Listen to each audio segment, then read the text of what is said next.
Malam itu, langit menggantung berat.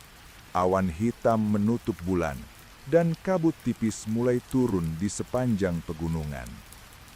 Aku mengendarai motor sendirian melewati jalur Jatirejo, Wonosalam, Kandangan.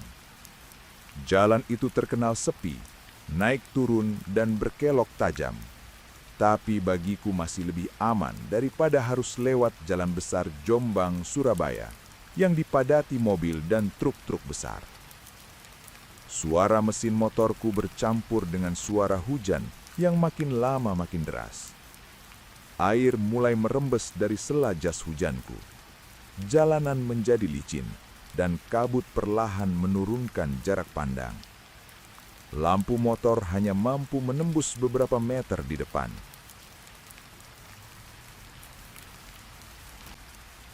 Beberapa menit kemudian, aku sampai di pinggir hutan yang dikenal orang-orang sekitar sebagai Alas Medawa.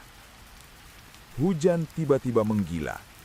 Angin menderu di antara pepohonan tinggi. Dahan-dahan berderit seperti ada sesuatu yang menggerakkannya. Aku mulai merinding. Jalanan benar-benar kosong. Tak ada satu kendaraan pun lewat. Saat itulah aku melihat cahaya kecil di kejauhan. Lampu kuning redup, seperti lampu templok. Ketika mendekat, ternyata itu sebuah warung kecil di pinggir jalan. Dindingnya dari papan tua, dan atap sengnya berbunyi nyaring dipukul hujan. Tanpa pikir panjang, aku menepi. Motor kupinggirkan di depan warung. "Permisi Bu, boleh berteduh?" kataku dari luar. Seorang ibu-ibu keluar dari dalam warung. Umurnya mungkin sekitar 50 tahun. Rambutnya disanggul sederhana. Wajahnya terlihat ramah, meskipun agak pucat tertepa cahaya lampu templok. "Masuk saja, Nak. Hujannya masih lama reda," katanya pelan. Aku masuk sambil menanggalkan jaket yang sudah basah kuyup. "Ada kopi jahe, Bu?" tanyaku. "Ada, tapi tunggu sebentar. Airnya belum mendidih," jawabnya. Aku duduk di bangku kayu panjang.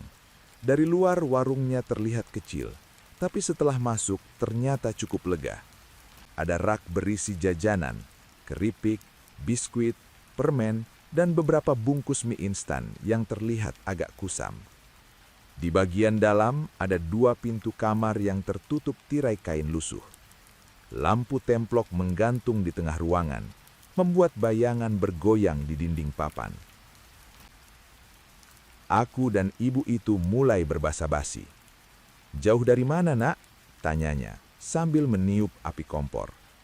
"Dari Jombang, Bu. Mau ke Kandangan," jawabnya. "Sendirian?" "Iya." Ibu itu tersenyum tipis. "Jarang orang lewat sini malam-malam." Aku mengangguk. Entah kenapa, suasana warung itu terasa aneh, sunyi sekali. Bahkan suara hujan dari luar terdengar seperti jauh. Tak lama kemudian, ibu itu membawa secangkir kopi jahe panas.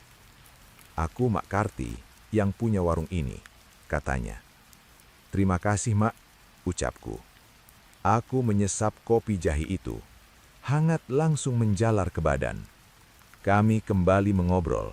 Tapi tiba-tiba, aku merasa ada sesuatu yang mengganjal. Sejak tadi, aku seperti mendengar suara dari kamar belakang. Suara seperti orang berjalan.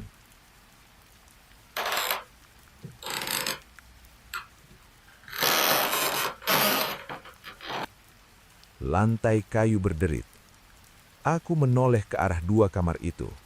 "Mak, ada orang lain ya di dalam?" tanyaku. Mak Karti berhenti sebentar, lalu tersenyum.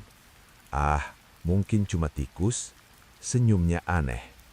Aku mencoba mengabaikannya. Namun beberapa detik kemudian, tirai salah satu kamar bergerak pelan. Padahal tidak ada angin. Aku merinding. "Mak, itu..." sambil menunjuk. Mak Karti menatapku dengan wajah datar. "Kenapa, Nak?" Mak Karti menjawab sambil tersenyum. Belum sempat aku menjawab, tiba-tiba terdengar suara perempuan tertawa kecil dari dalam kamar.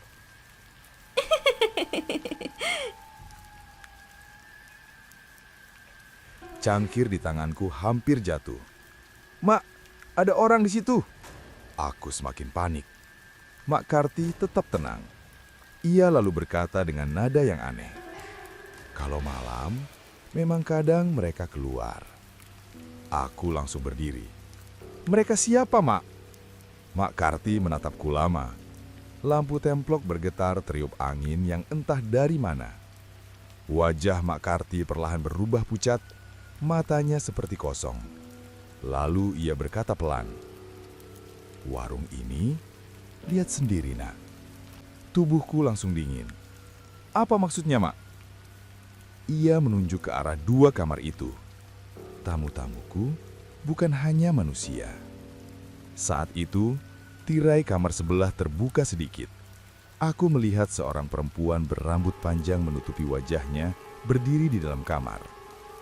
Bajunya putih, basah, seperti habis kehujanan. Aku mundur selangkah. Lalu dari kamar sebelahnya lagi, terdengar suara ketukan dari dalam. Seolah ada seseorang yang ingin keluar. Jantungku berdegup keras. "Mak, saya pamit." Aku langsung meraih jaket dan berlari keluar warung. Hujan masih deras. Aku menyalakan motor dengan tangan gemetar. Saat menoleh sekali lagi ke arah warung itu, lampu temploknya padam. Warung itu gelap. Tapi di depan pintu, aku melihat Mak Karti berdiri menatapku. Wajahnya sekarang tidak seperti manusia. Matanya hitam dan senyumnya terlalu lebar. Aku langsung tancap gas. Motor melaju menembus hujan dan kabut. Beberapa kilometer kemudian, aku akhirnya sampai di sebuah pos ronda desa. Di sana, ada beberapa bapak yang sedang berjaga. Aku berhenti dan menceritakan semuanya. Mereka saling berpandangan. Salah satu dari mereka berkata pelan, "Di Alas Medowo, memang dulu ada warung milik Mak Karti." "Dulu?" tanyaku. "Iya," jawabnya. "Warung itu sudah terbakar 10 tahun lalu." Aku menelan ludah. "Terus, Mak Karti?" Bapak itu menatapku serius. "Dia ikut terbakar di dalam warungnya." Angin malam tiba-tiba terasa jauh lebih dingin. Dan sejak malam itu, aku tidak pernah lagi berani melewati jalan Alas Medowo setelah maghrib.